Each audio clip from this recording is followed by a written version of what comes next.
गणेशाय नमः।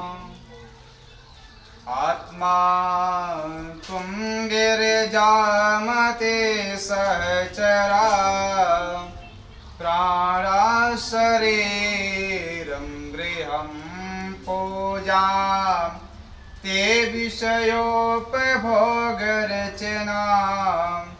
निद्रा समाधि स्थिति संचार रहपदयो प्रदक्षिण विधि स्तोत्राण सर्वांगिरो जद्दात् कर्म करोमि तदखिलं संभूतवाराधनम्। श्री श्याम शिवाय नमः। ध्यानम ध्यानात् एक श्रवण जो फूल है अपने अपने सामने रखेंगे। आज इस श्लोक के माध्यम से जो बताया गया है कि आत्मा त्वं गिरिजामति सहचरा, भगवान शिव और पार्वती जी का जो शरीर भले ही दो है लेकिन क्या है, आत्मा एक है। ठीक है। और सदैव हम सबको भी इसी प्रकार से अपने जीवन को चलाना चाहिए। पति पत्नी जो का आत्मा एक हो, मत एक हो, कोई भी कार्य जीवन में किया जाए, घर में किया जाए, ठीक है, तो दोनों आदमी के सहमत से होना चाहिए। अच्छा, लोग कहते हैं कि भगवान शिव तो विष पिए है, भांग पिए है, लोग गांजा पीते हैं कि भगवान शिव गांजा पी रहे, भगवान शिव गांजा थोड़ी पिए। भगवान शिव हमेशा वह भांग का रस, बिल्वपत्र का रस, शीतलता के इसकी बहुत बड़ा कथा है। जब समुद्र मंथन हुआ था, विष निकला था उसमें से, तो भगवान शिव के गले में जल पैदा होने लगी, जिसके चलते बिल्वपत्र पीस करके, भांग पीस करके पिलाया गया। और हम कहते हैं कि ये भगवान पिए है तो हम भी पिए। भगवान जो पिए है वो आप पीजिए ना। भगवान यानी कि इस पूरे संसार को बचाने के लिए विष को पिए, जहर को पिए। उसी प्रकार हम अपने घर में तमाम प्रकार की कलह है, उस कलह को पी करके और शांत रह करके और अपना जीवन चलाए, वही भगवान शिव का आचरण है। लेकिन इसमें थोड़ा कलह में सब झगड़ा करना। तो आइए, हरितालिका व्रत कथा जो है भगवान शिव और पार्वती से संबंधित है। और सर्वप्रथम माता पार्वती जी ने हरितालिका व्रत का यह कथा सुनी थी और सखियों से हुआ था। कहते हैं कि भाद्रपद के जो शुक्ल पक्ष तृतीया में तीज का पर्व पड़ता है और हम सब लोग उपस्थित हुए हैं। इसे पिपरा बाजार जो पोखरे के समीप जो भगवान शिव जी का मंदिर है, सब लोग यहाँ पे एकत्रित हुए हैं और कथा को सुन रहे हैं। बहुत धन्यवाद आप सबके। कहते हैं कि कथा को श्रवण कर, इस तीज को रखने के लिए माताएं बहनें क्या करती हैं कि शाम को एक दिन पहले रात्रि में शयन करने के बाद से सुबह 3 बजे या 2 बजे जो भी हो जगती हैं। उसके बाद से थोड़ा सा अल्पाहार जो भी अपना करना होता है सब लोग करते हैं और यह तीज का व्रत करते हैं। कहते हैं माताओं के लिए यह सबसे उत्तम व्रत बताया गया है, तीज का व्रत। पति की लंबी आयु के लिए और पति ही नहीं, पुत्र के लंबी आयु के लिए, धन धान की वृद्धि के लिए इस तीज का जो व्रत किया जाता है। हम सब यह कथा श्रवण कर रहे हैं। कहते हैं कि यह बिना, अच्छा एक चीज और है, बिना जल पिए आप सब व्रत करते हैं। बहुत महानता है कि आप सब बिना जल पिए 24 घंटा रह लेती हैं। बहुत कठिन परिश्रम है यार इस व्रत में। कहते हैं कि परम भगवान श्री वेद व्यास के परम शिष्य एक है सूत जी। ठीक है,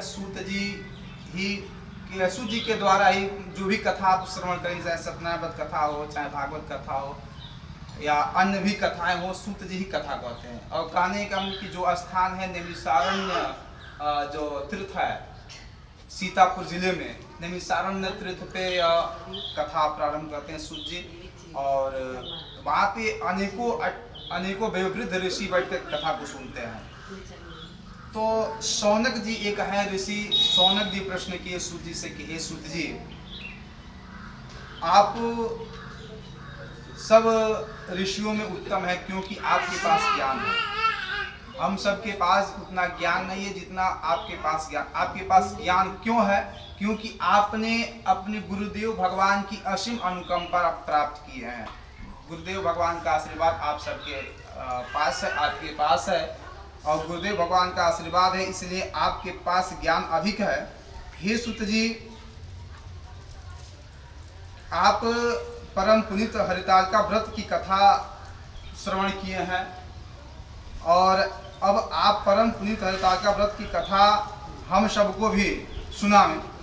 कहते हैं कि परम श्रेष्ठ माता पार्वती और गले में नरमुंडों की माला को धारण करने वाले अजर और अमर देवों में श्रेष्ठ गरल कंठधारी भूत भावन भगवान आशुतोष शंकर जी की सर्वप्रथम वंदना करता हूँ। यानी कि सब लोग मिलकर के भगवान शिव का वंदना करते हैं, और भगवान शिव का वंदना का मतलब यह है कि भगवान शिव का जब ध्यान करते हैं तो भगवान शिव के नख से लेकर के और चोटी तक जो भी भगवान शिव दिख ही रहा है पीछे सामने, जो भी भगवान शिव अलंकृत किए हैं उस रूप का ध्यान करें कि भगवान क्या पहने हैं, भगवान के गले में क्या है, भगवान के मस्तक पे क्या है। यानी इस रूप का ध्यान अपने मन में करते हुए और भगवान शिव की पूजा करनी चाहिए। भगवान शंकर की जय हो, जय हो। एक समय अभी के कथा प्रारंभ कर दे रहे हैं कि एक समय माता पार्वती और भगवान शिव जी कैलाश शिखर पर विराजमान थे और जिज्ञासा इसके वशीभूत होकर माता पार्वती ने महेश्वर से प्रश्न किए कि हे देवादिदेव, आप इस विश्व में नियंता हो। नियंता का मतलब सर्वव्यापी, यानी कि सब जगह आप हो, यानी कि कण कण में जहाँ भी ढेला सा दिख रहा है समझिए भगवान शिव का वहाँ पे स्वरूप है। जहाँ भी कण है हमारे मतलब कि वहाँ पे उज्जैन के लोग जहाँ मतलब कि थोड़ा सा भी कण मिल गया तो भगवान शिव समझते हैं भगवान शिव का यह लिंग है, वही भगवान का पूजा करते हैं, भगवान ही प्रकट होते हैं, यानी कि भगवान का आशीर्वाद वहीं से मिल जाता है। तो कहते हैं माता पार्वती कहते हैं कि समस्त धर्मों के अधिष्ठा हो और समस्त गुप्त वेदों को जानने वाले हो, आप मुझ पर अनुग्रह करके कृपया ऐसे गुप्त भेद मुझसे कहें जो समस्त व्रतों में श्रेष्ठ हो, और उस व्रत का वर्णन करिए जो अल्प कर्म ही के द्वारा महान फलों को देने वाला हो। हे स्वामी, आप यदि मध्य और अंत में रहित हैं, आप धर्म की स्थापना करने वाले हैं, इसलिए मैंने आपसे यह प्रश्न किया, जो कृपया करके मेरी इस जिज्ञासा को शांत करें। मेरे मन में जो यह जिज्ञासा, उस जिज्ञासा को आप शांत करें, इस कथा को सुना करके। भगवती पार्वती के इस वचनों को श्रवण करके मंद मंद मुस्कुराने लगे। आस्तु भगवान शंकर जी बोले, हे प्रिय, तुमने आज मुझसे अति श्रेष्ठ प्रश्न किया है।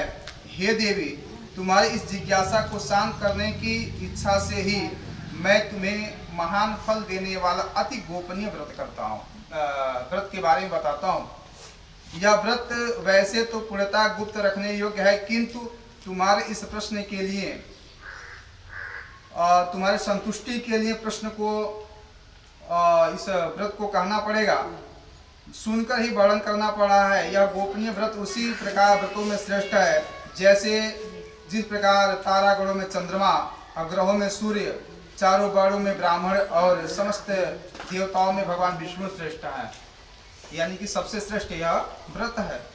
इस महान फलदायक व्रत का वर्णन वेद और स्मृतियों में है। यह अति पुराण और श्रेष्ठ है। इस व्रत के प्रताप से तुम मेरे अर्धांगिनी हुई हो, और हे वरो, हे यह व्रत भाद्र मास के शुक्ल पक्ष के तृतीया अर्थात तीज को होता है। इस व्रत के करने से जीव के समस्त पापों का नाश हो जाता है। हे प्रिय, यह वही व्रत है जिसे तुमने मेरा वर्ण करने की इच्छा से हिमालय पर्वत पे किया था। सबने कथा के बारे में जानते, सब लोग देख भाई आज टीवी का व्यवस्था है? सब लोग जानते होंगे भाई किस तरह माता पार्वती तपस्या की थी, और तपस्या करने के बाद से भगवान शिव से इनका विवाह हुआ।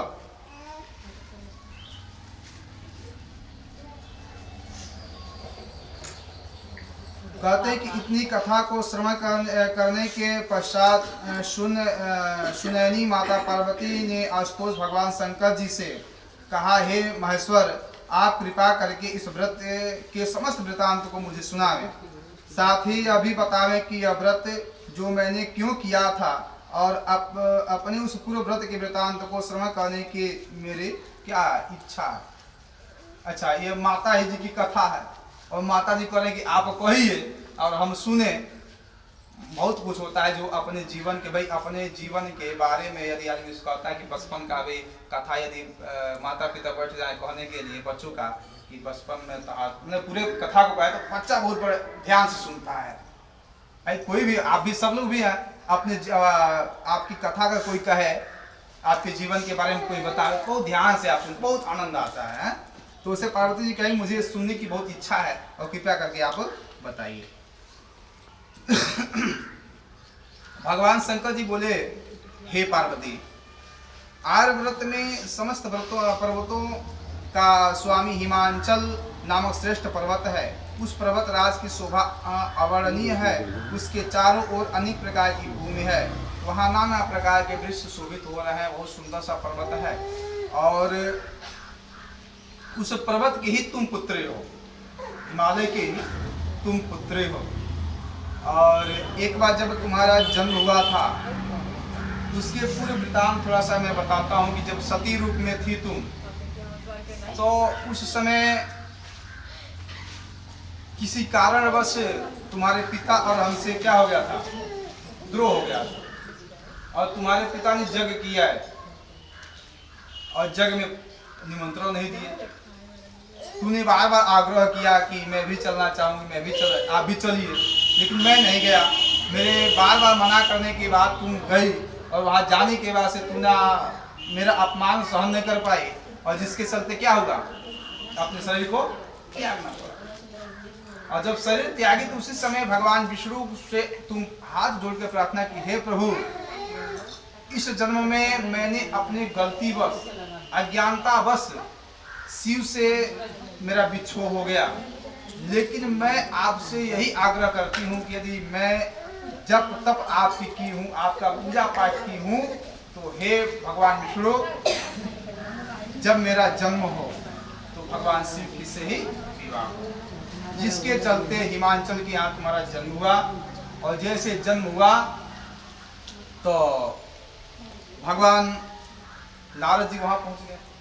और जब नारद जी गए तो नारद जी से सुनैना मैया कहीं कि मेरे पुत्री का विवाह किससे हो, तो नारद जी सब बताए। श्री रामचरितमानस में कहा गया है कि नारद जी कहते हैं कि सब लक्षण संपन्न कुमारी, सब लक्षण इसका मतलब कि ठीक है, लेकिन अब दो चार अवगुण मैं कहना चाहता हूँ, इसे सुनो। तुम माता ही कहीं क्या अवगुण है, तो कहे कि इसके ये तो ठीक है, ये तो संतों की माता होगी, लेकिन जिससे इसका शादी होगा वह क्या होगा, जोगी, जटिल, नगन, अमंगल भेष। जोगी होगा, जटिल होगा, अमंगल भेष होगा। इतना सुन करके माता जी कहें कि हमार बिटिया कुमारी रह जाएंगे, लेकिन मैं उससे शादी नहीं करूंगी।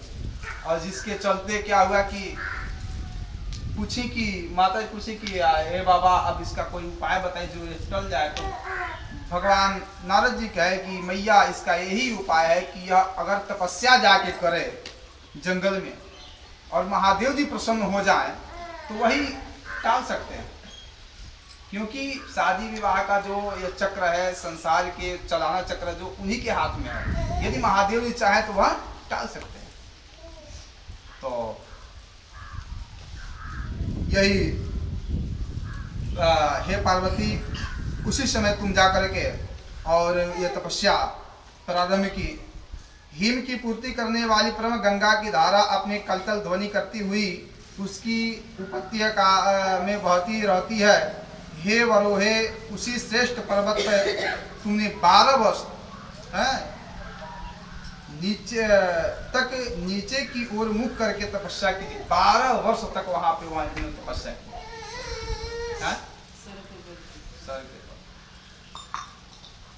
और हम सब हमने कि ये 12 वर्ष तपस्या के हम सब एक दिन भूखे रहा था तो ये बाबा तन जल्दी आती है कथा हो जाए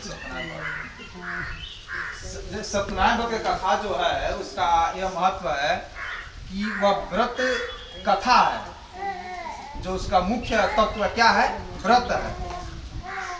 सत्यनारायण व्रत है, उसका मुख्य उद्देश्य व्रत है। लेकिन हम सहे बाबा आती भिनसा कथा जब भूखन पलान से था है? उसका यह नियम है कि दिन भर आप व्रत कीजिए और शाम को जैसे आप बैठे हैं वैसे शाम को सबको एकत्रित कीजिए, भगवान का विधि विधान से पूजन कीजिए और पूजन करने के बाद से संकीर्तन कीजिए। वही तो व्रत है, उसी का महत्व है। और वही किसने किसने क्या क्या किया था, क्या क्या फल उसको प्राप्त हुआ, उसी तो वही तो लिखा हुआ है।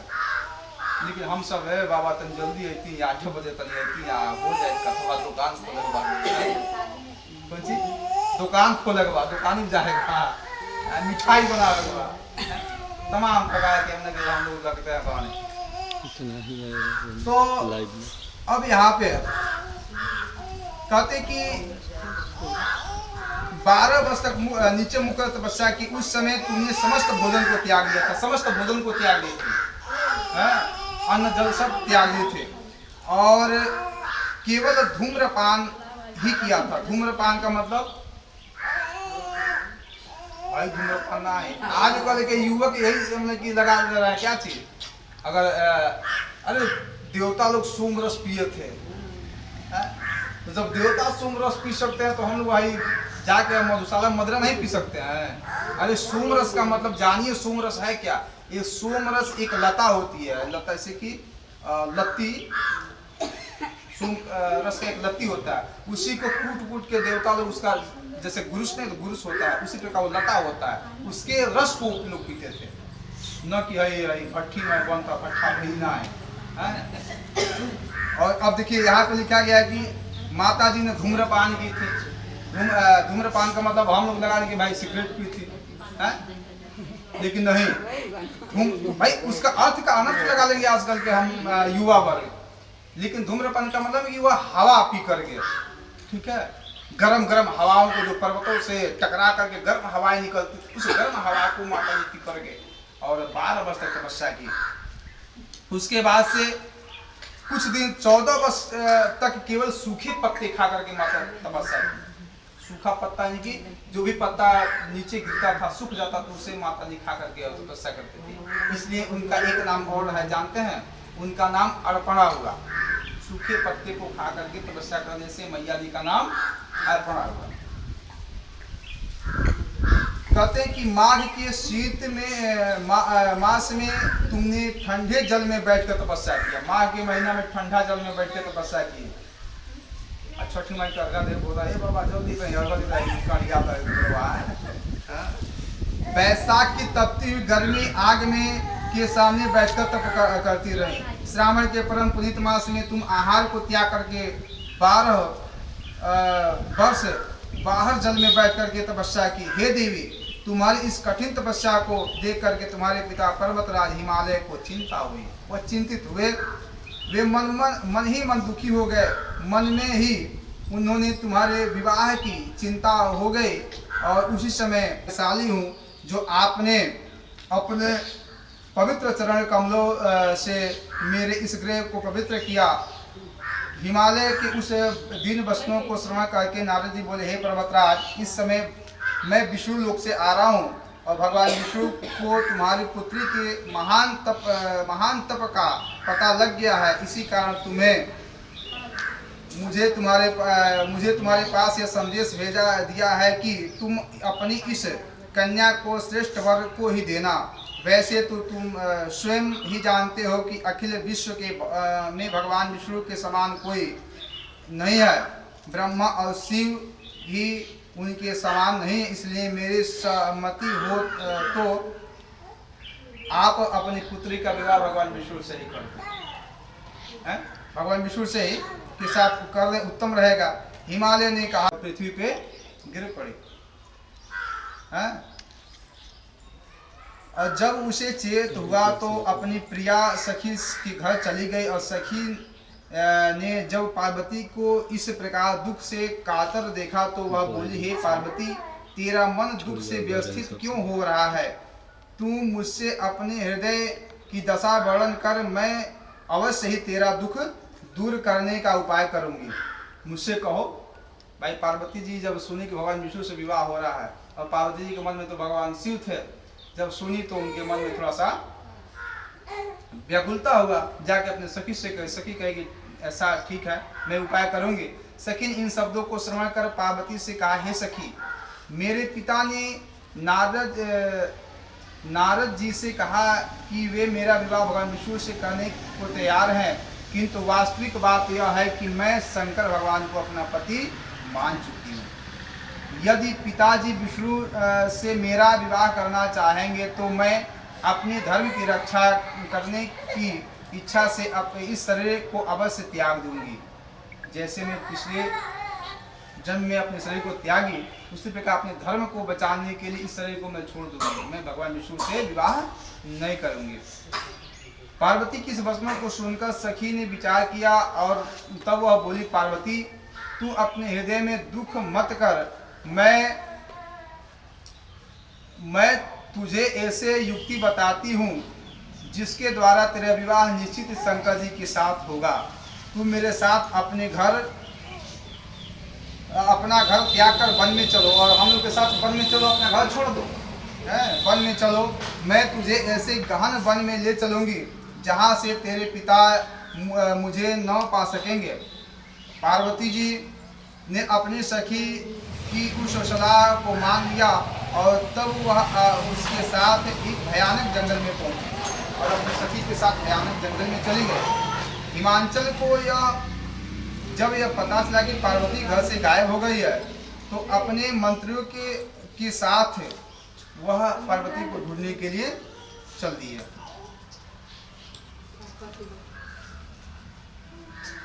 हिमांचल के साथियों ने इस प्रकार उनकी धीरता बनवाया। हिमांचल स्वयं पार्वती की खोज में निकल पड़े। वे वन भटकने लगे और उनको तन बदन में की शुद्ध तक न रही। वे पार्वती की खोज करते हुए वनों में घूमने लगे। उधर पार्वती घर से निकलकर अपने सखी के साथ एक बहुत बड़ी नदी के तट पर पहुंची। उसी नदी के तट पर आगे जाकर उन्होंने एक विशाल वन देखा और वह वन अति घना और भयानक था। नाना प्रकार के हिंसक पशु उस वन में वास करते थे। इसी वन में एक गुफा थी। पार्वती अपने सखी के साथ उस गुफा में रहना प्रारंभ कर दी। पार्वती ने अन्न को त्याग दिया। वहां उन्होंने भगवान शंकर की एक रेत की प्रतिमा बनाई। बालू ला करके भगवान शंकर जी का प्रतिमा बनाई और उस प्रतिमा की आराधना करने लगी। उसी समय भादो मास के हस्त नक्षत्र युक्त तृतीया आ गई, जो इस समय हम लोग हैं, यह तृतीया आ गई। पार्वती ने उस दिन भी भगवान शिव का विधिवत पूजन किया, रात भर जागरण किया और शिव लीलाओं का वर्णन किया। पार्वती के उस महान तप को देखकर भगवान शंकर का सिंहासन हिल गया। उसी क्षण वे पार्वती के सम्मुख जाकर उपस्थित हो गए और बोले, हे वरानने, मैं तुझसे अति प्रसन्न हूँ। बोले शंकर भगवान की जय।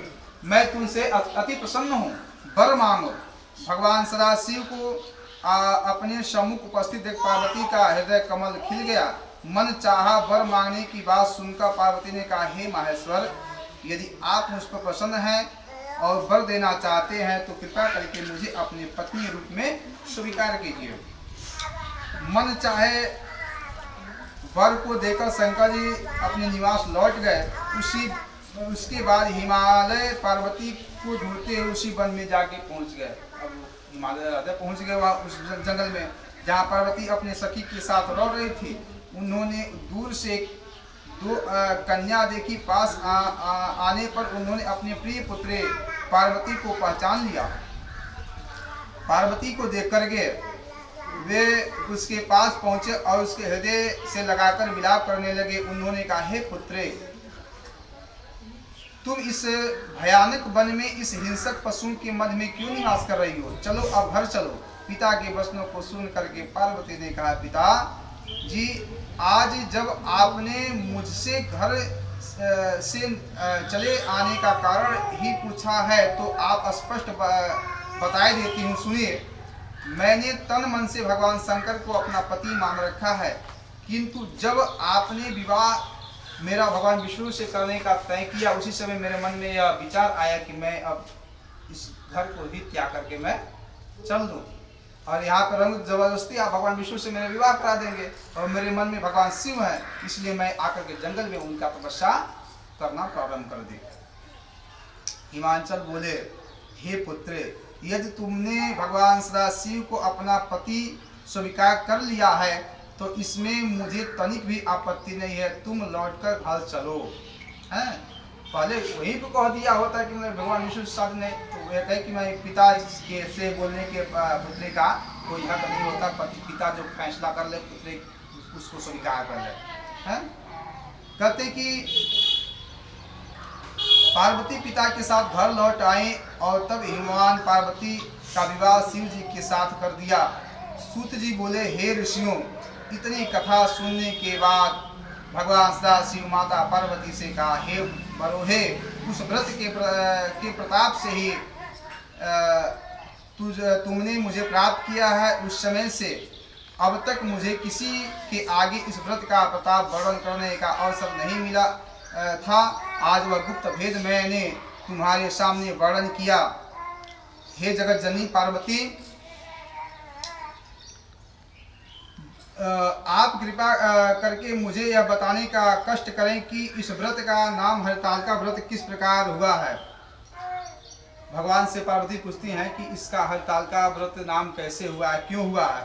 शिव जी बोले, क्योंकि तुमको तुम्हारी सखी हरण करके ले गई थी, सखी हरण करके ले गई थी, इस कारण हरत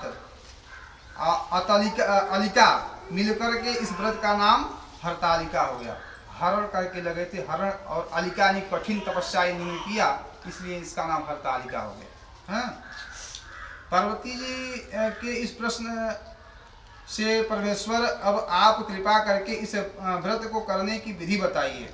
यह भी बताएं कि भगवान महान व्रत के करने से किस प्रकार के फलों की प्राप्ति होती है, इस व्रत को करने से क्या फल मिलता है, इस व्रत करने का क्या नियम है। भगवान शिव जी बोले कि हे पार्वती, यह व्रत कन्याओं के लिए श्रेष्ठ है। जो कन्याएं उत्तम वर की प्राप्ति चाहती हैं वे इसको अवश्य करें। जो स्त्रियां अचल सुहाग चाहती हैं वह इस व्रत को विधि पूर्वक करें। अच्छा, इसमें देखिए कहा जाता है कि जो स्त्री जिसका विवाह हो गया हो वही इस व्रत को करे, लेकिन स्पष्ट यहाँ पे कहते हैं कन्याएं भी इस व्रत को कर सकती है। और लेकिन उसका हर लोग का फल अलग अलग होता है, ठीक है, तो भगवान अलग अलग सबका फल देंगे। कहते हैं कि जो कन्याएं उत्तम वर की प्राप्ति चाहती है वे इसको अवश्य करें। कहते हैं कि केले के खंभों का मंडप बनावें, उस मंडप में भगवान शिव और पार्वती जी की प्रतिमाओं का स्थापना करें, धूप दीप चंदन जो भी आपके पास है उससे उनका पूजन करें, और पूजन करने के बाद से रात्रि में जागरण करें। अभी नहीं कि रात्रि में बहुत बढ़िया खा हमने कि ऐसा खाना तो मिलवा नहीं करेगा। रात्रि में जाकर के और सो जाइए, लेकिन इसका मतलब है कि रात्रि में आप जागरण करें। आजकल शिव चर्चा भगवान का भजन चलता है, रात में जागरण कर रहे हैं। लेकिन अब बोला कि कैसे निधिया आ जाता बिना खुली थे के आप पालन कर जाए। नहीं बस मोबाइल में बता रहा है कि मतलब नहीं सोना चाहिए काजी रात में नहीं सोना चाहिए। हां, में बेचारा रात में नहीं सोना चाहिए, माने इस व्रत में सोना ही नहीं चाहिए, सोना ही नहीं चाहिए। बता रहा है। मन का विकार जो होता है, विकार उत्पन्न होता है ना, भजन करना चाहिए, भगवान का नाम ये मन जो है, कहा जाता है मन जो है आपका चंचल है, और इस मन चंचल मन को मनाने के लिए क्या करना पड़ेगा, अपनी बुद्धि का इस्तेमाल करना पड़ेगा, लगाम लगाना पड़ेगा। यदि रात में आप सोते हैं तो तमाम मन दौड़ेगा, घूमेगा, इधर उधर जाएगा, भटकेगा, इधर उधर करेगा। और जगह रहेंगे तो भगवान कम से कम भगवान का भजन तो करते रहेंगे, भगवान का कथा सुनेंगे। कहा जाता है कि हरि चित्तम समास रहे सदा सेव्या, भगवान की कथा हमेशा सुनते रहें तो भगवान का क्या एक प्रतिबिंब, जैसे यह प्रतिबिंब है वैसे आकर के आपके मन में बस जाएगा। ठीक है, तो नहीं वो अनुराग चाची कहते हैं कि मन में बसा के तेरी मूर्ति या, तो जब भगवान को अपने मन में बसा लेंगे तो भगवान ऐसे हैं कि भगवान पहले आते नहीं हैं किसी के मन में, और जब भगवान आ जाते हैं तो क्या हो जाते हैं, अवरुद्ध हो जाते हैं। आके बैठना और अवरुद्ध होना दोनों में अंतर है। जैसे कि हम आके यहाँ बैठे हैं, चले जाएंगे, इसमें कोई मतलब कि है नहीं ना। और अवरुद्ध होने का मतलब है कि हम अवरुद्ध हो गए, यहाँ पे बैठ कथा कहना है, और जब तक कथा संपन्न नहीं हुई तब तक हमको जाना नहीं है, यह अवरुद्ध होना है। तो उसी प्रकार भगवान का व्रत करेंगे तो भगवान आकर के आपके मन में अवरुद्ध हो जाएंगे, और जब सो जाएंगे भगवान भी चले जाएंगे कैलाश पर्वत पे। अच्छा जे नहीं टीवी को अनाज खाता तो क्या होगा? कम से कम उस दिन अगर नहीं व्रत कर पा रहा है तो आकर भगवान शिव का पूजन करे, हाँ, चावल का त्याग करके कोई रोटी का आहार करे, हाँ? पूजा करे, भगवान का कीर्तन करे, आहार करे, सियाना नमक का सब डाल के सब्जी खाए, यही सब में विधा है। कहते हैं कि कथा सुनने के बाद भगवान शिव ने कहते हैं कि उनकी इच्छा के अनुसार पूर्ति करने के लिए केले का खंभे का मंडप बनावे, उस मंडप में शिव पार्वती का पूजन करें, फूल चंदन माला रात्रि में जागा करें, ब्रह्मचर्य व्रत धारण करें, व्रत के दिन शिव लीला को पढ़े तथा सुने, और मन में ओम नमः शिवाय का जप करें। ठीक है। कहते हैं कि ब्राह्मण को गौ को वस्त्र दक्षिणा देकर प्रसन्न करें, भोर होते ही पूजा की सामग्री लेकर एकत्रित करके नदी में क्या करें, जो पूजा का सामग्री है उसको लेकर के नदी में प्रवाहित करें। जो इस प्रकार व्रत को करते हैं वे श्रेष्ठ फल पाते हैं। कन्या को मन चाहा पति मिलता है और स्त्री को अचल सुहाग प्राप्त होता है। यह व्रत समस्त पापों को नष्ट करने वाला, इसमें कोई संशय नहीं है। अब ये नहीं कि पति के लंबी आयु ही इस व्रत से मिलेगा, इससे घर की शांति सुख शांति भी मिलेगी। उसके बाद से मन भी अपना शांत रहेगा।